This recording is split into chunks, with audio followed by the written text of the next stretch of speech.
Mga kaloto, welcome to my YouTube channel and Facebook profile mga kaidol. For today's video ay magluluto po tayo ngayon ng stir fry beef with cauliflower mga kaidol. Mga kaloto, yun ang ating special menu for today.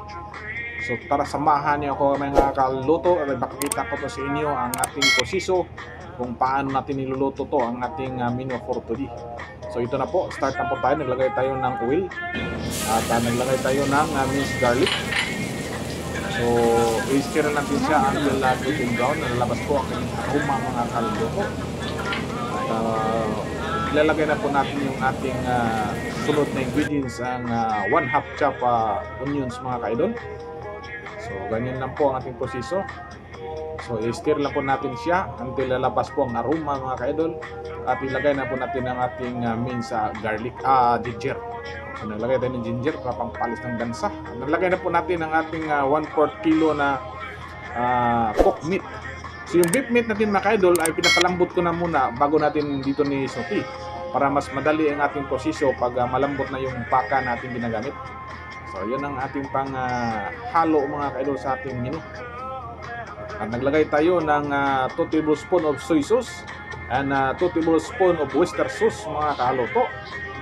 I-stir lang natin siya.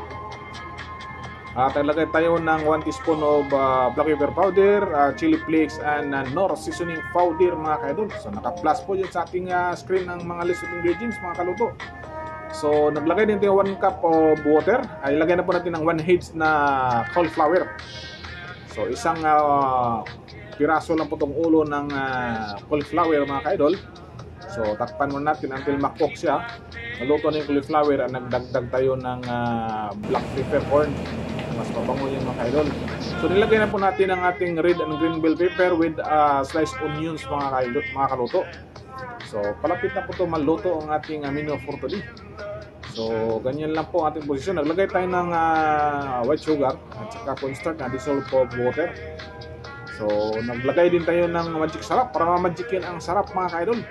Ay mas sarap to magic sarap. Ay magic ang sarap mga kaidol. So ready for serving na tayo. So ito na po at maraming salamat po sa inyong pagsubaybay. Huwag niyong kalimutan na magbakas ng comments, mag-like, mag-share at mag-subscribe naman po kayo sa aking channel. Kung bago pa lang kayo mga kaidol, maraming salamat po.